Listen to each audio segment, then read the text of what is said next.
Hey, Anthony, Yeah. what do you think about the House and Senate voting to release the files today? The Senate vote is both shocking and super suspicious, if you ask me. How so?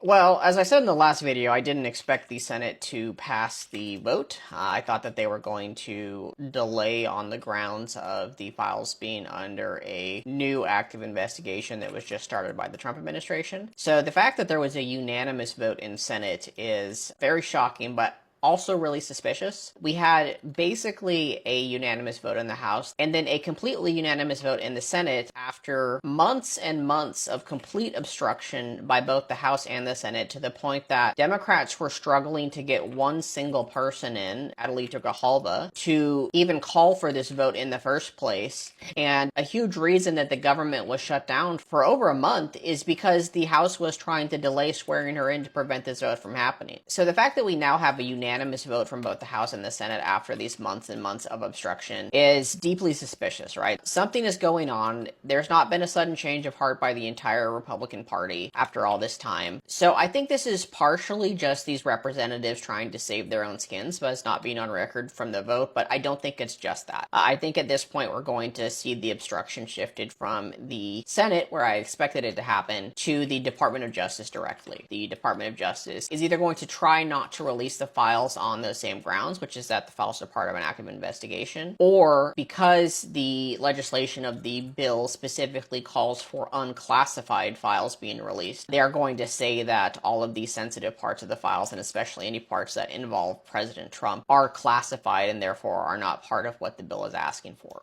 So at this point, do you think Trump is going to veto? No, I would have said so earlier, and I think I did in the last video, but given the unanimous vote in the Senate, I think that's a good indication that they're going to try something else instead.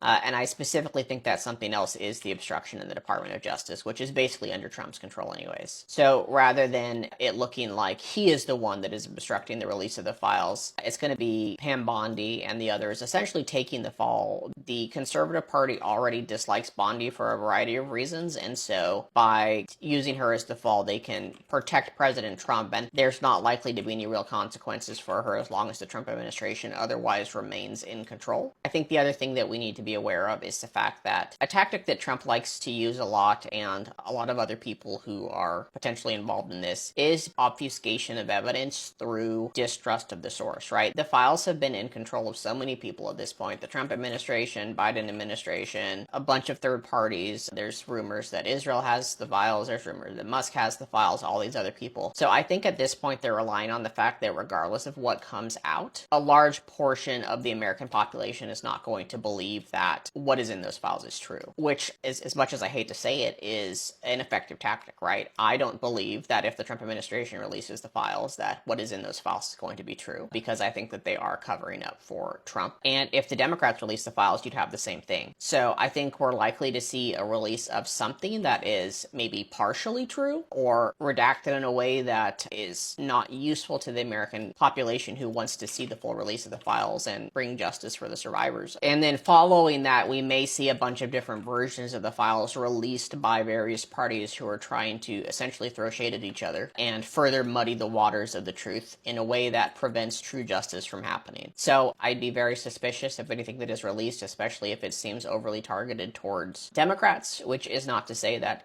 any Democrat that was involved with Epstein does not need to also face justice regardless of who they are. I think it's very important that everyone involved with Epstein faces justice, but I am still suspicious that we are going to get a useful version at all with the current investigation into the high-level Democrats by the Justice Department. I think that is still a smokescreen for further obstruction.